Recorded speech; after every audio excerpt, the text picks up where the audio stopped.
Support comes from the Missouri Forest Products Association. Missouri produces wood pallets, railroad ties, white oak barrels, hardwood floors, and more. Details on the variety of products made in the state are at choosewood.com. Welcome to St. Louis on the Air. I'm Don Marsh. Metro Theater Company's next production, a partnership with Jazz St. Louis, is called Bud, Not Buddy, a play that premiered at the Kennedy Center in Washington, D.C. The production opens Sunday and runs through February 25th. For more, here's producer Alex Heuer. The play Bud, Not Buddy is based on a children's novel of the same name that won a Newbery Medal for excellence in children's literature. It's about a 10-year-old African-American boy in Flint, Michigan named Bud, who, during the Great Depression, goes on an adventure to find his father.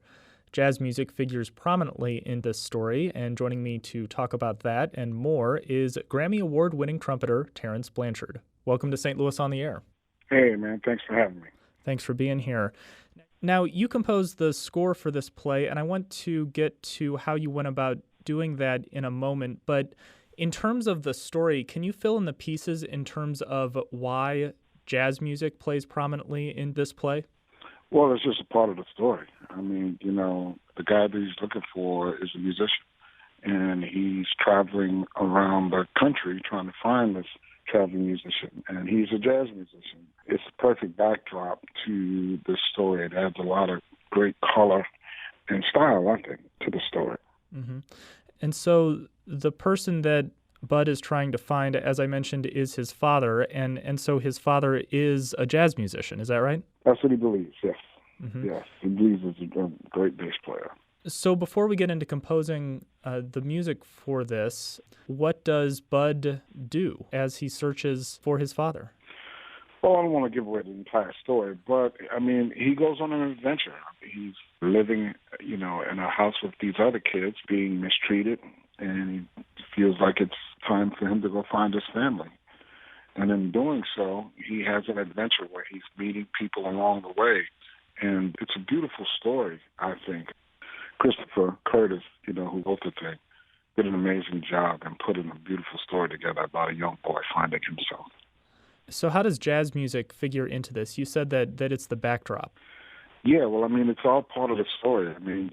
It's set in a period in time where jazz was the main music of the culture. There's no particular date set, but you get the idea that this is set in a time in our history where jazz was very prominent in our musical culture. We actually have a clip of a section of the play that was recorded earlier this week at a rehearsal, and this is the scene where Bud is mopping in Herman E. Calloway's rehearsal hall, and he overhears what's being played. I want to play this, and then we can talk about it.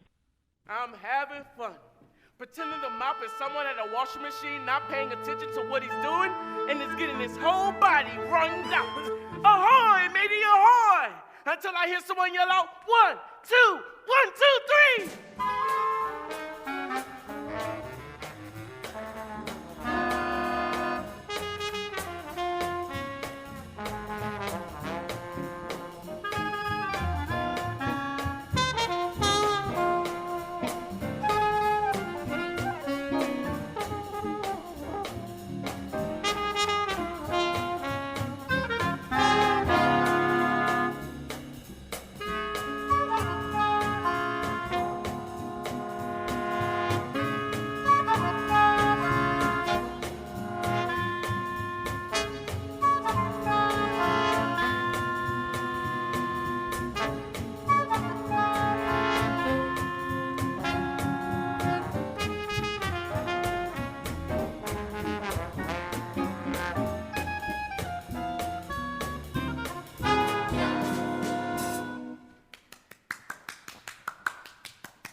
Now why this band has 6 exclamation points behind its name. That's a clip of Bud, Not Buddy, a clip recorded at a rehearsal earlier this week. The play starts this Sunday and runs for most of February. I'm talking with Terence Blanchard. Terence, there at the end, was that Bud clapping? Yes. Can you describe what was happening in that scene? Well, basically he overhears the band and he's trying to figure out who his father is, and he gets excited about the music. And it really plays very prominently in the latter part of the story because he becomes so influenced by what he heard, he actually starts to learn how to play. How did you go about composing the score for this? Well, what I tried to do with this play is two things. I tried to write music that was idiomatic, obviously, and then the other thing is to write music because, the idea was to inspire young kids to come to the theater.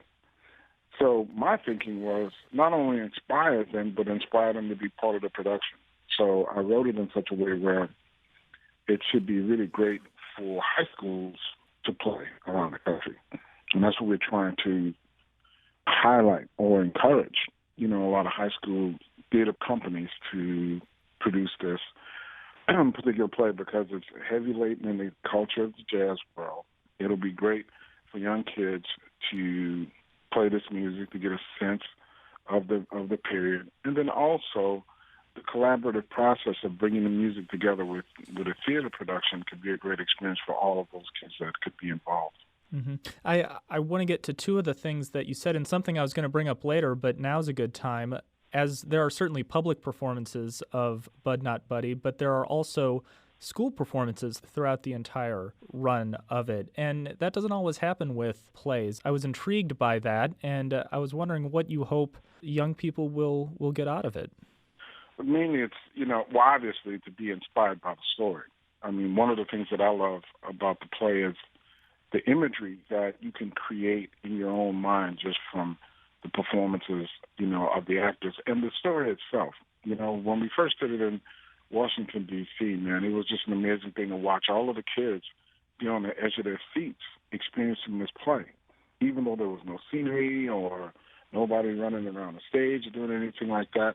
And to me, it really speaks to, the art of imagery. I was trying to find another word, but that's the only word I can think of, And the thing that I kept thinking about was how cool is it in this day and age where everything's on the screen and it's telling you what to think, that kids can experience something where they're allowed to let their own minds wander and create the scenery, create the backdrops, and create the sounds and smells of the play while they're watching this.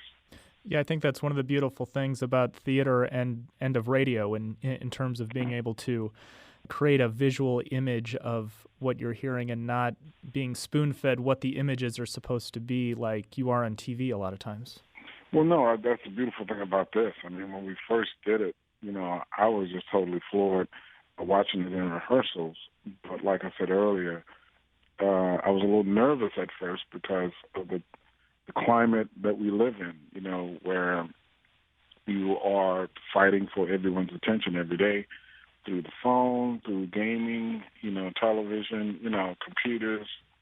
And to see these kids literally be totally engaged in the play, man, was amazing for me. I mean, I was totally floored by watching it and having that experience with them. Is there a particular moment that stands out in terms of what one of the kids said to you after they saw this?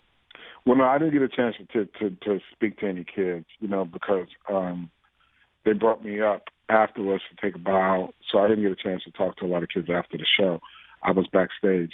But just watching them, I looked around the auditorium, and literally, I mean, there were kids that were sitting up on the edge of their seats, not laying back, being bored. They were, most of the kids that I saw, they were all into it, man, 24/7. I mean, they were totally committed. And it was really cool to watch. And you talked about inspiration. What do you hope that they're inspired to do? Well, first of all, it's to create. That's the one thing, is to go out and be creative. And hopefully it can inspire them to go out and chase their dreams. I mean, that's the whole idea behind the story. This kid had a burning desire and had some questions that weren't being answered. And he set out on his own to go get those answers. And he got them, So hopefully it'll inspire some kids not to sit back and be complacent, but to be proactive in their lives and taking charge. People in St. Louis know about you in addition to now knowing about this performance, but you also composed an opera, Champion, which premiered at Opera Theater St. Louis in 2013, I think it was. Yes. How similar or different was the experience of working with a play like this to working on that? Well, they're two different things. Because with the opera, while the opera is enormous and grand, you do get a chance to see how the visuals, scenery, moving around the stage, blocking the performance, has a huge role in telling a story. So with this, what I tried to do with the music here, and in the opera, a lot of the music, while it can give you a sense of the period, it's also a score. You know, it's scoring the drama. Well, with this particular play, you know, the music here is basically a flavor. Mm-hmm.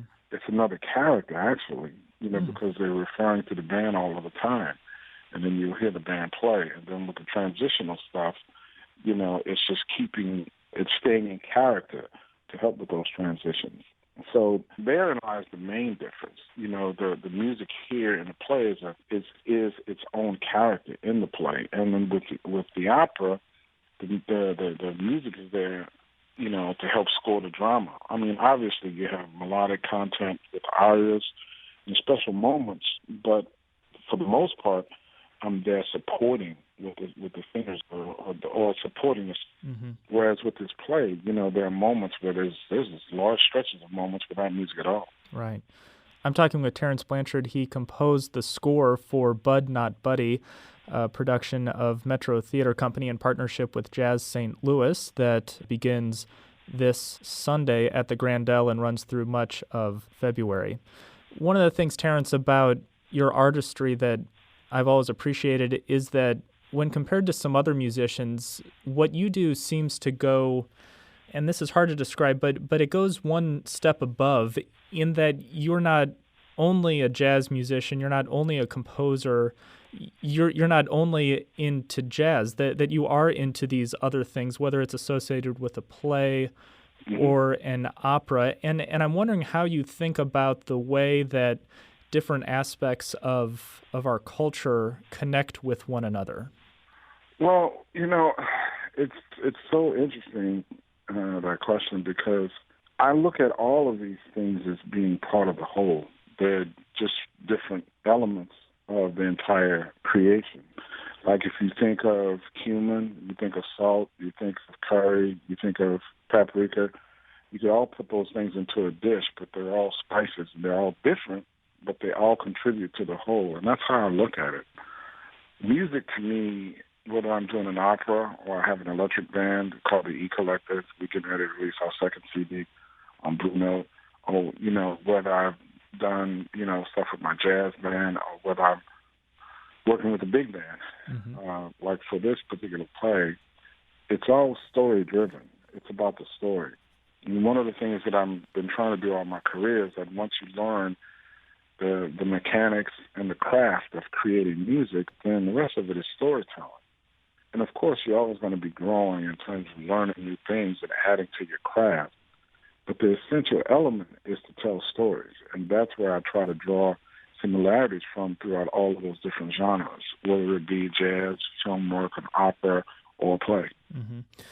You talked about different spices, and I kind of imagine the different audiences that go to an opera, that go to Jazz at the Bistro, or to a play, that you could consider those different kinds of audiences as different spices. Sometimes there's overlap and sometimes they mix with one another, but are you conscious of the fact that there is an opera crowd and that there is a jazz crowd? Are you conscious of those different audiences? Of course, because people have their likes. You know, Of course, I see it all the time. I mean, you know, I was just at a brunch before I came here to talk about my opera that's premiering in New Orleans. And the interesting thing about it is that a lot of those folks, and I suspect this is true in life in general, while a lot of those folks are serious opera lovers, there are a few that were there that came up to me and said, "Hey, man, I really love your music and talk to me about my past."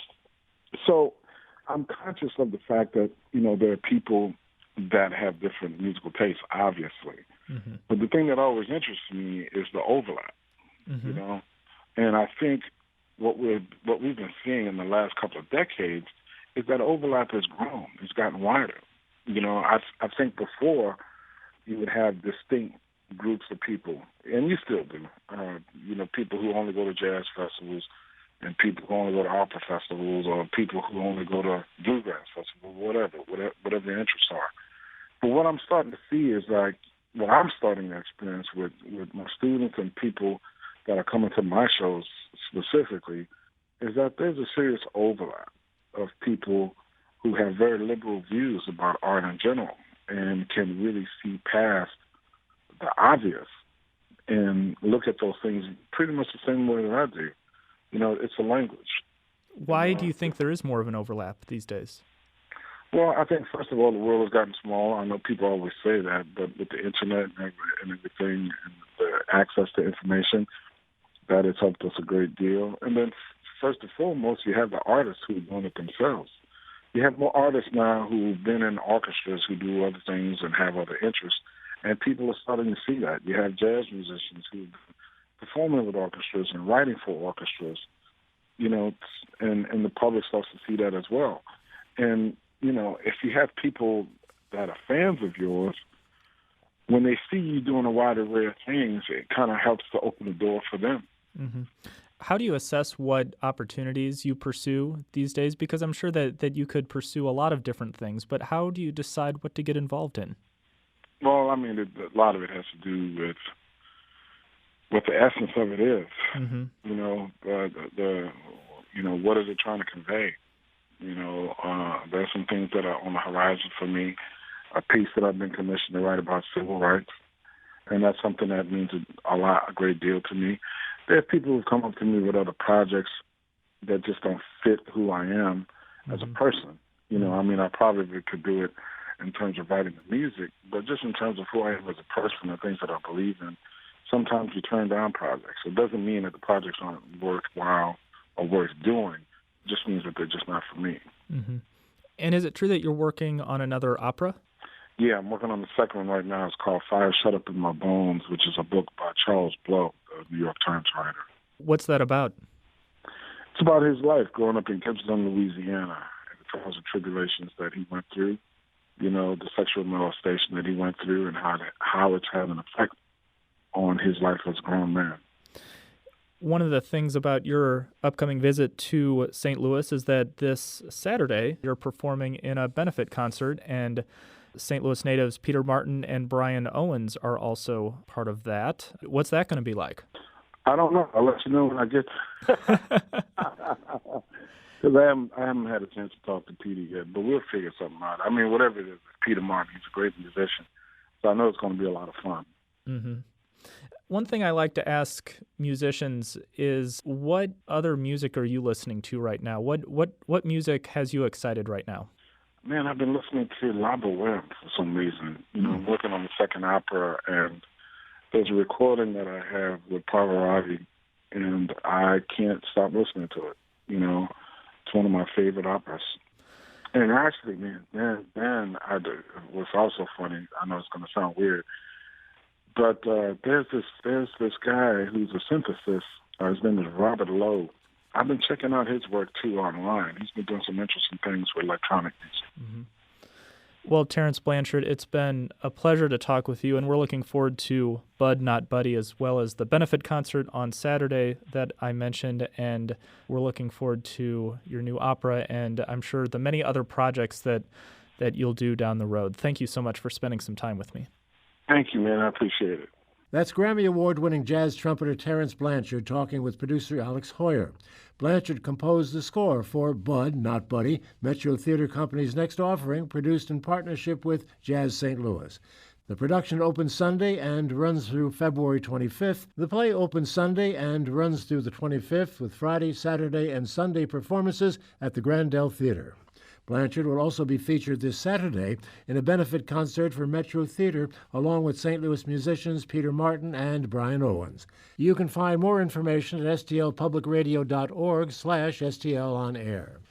Archive versions of past St. Louis On the Air programs are available for download or podcast at stlpublicradio.org/STLonair. St. Louis On the Air is a production of St. Louis Public Radio, 90.7 KWMU. Thanks for listening. I'm Don Marsh.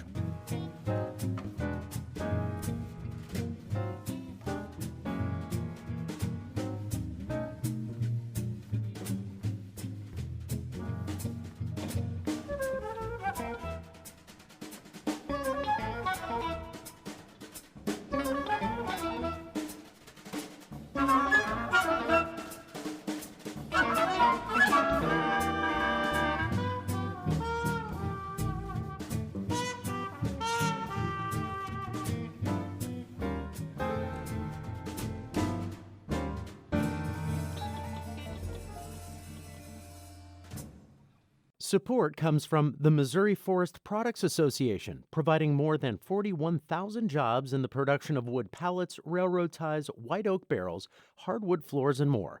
Details at choosewood.com.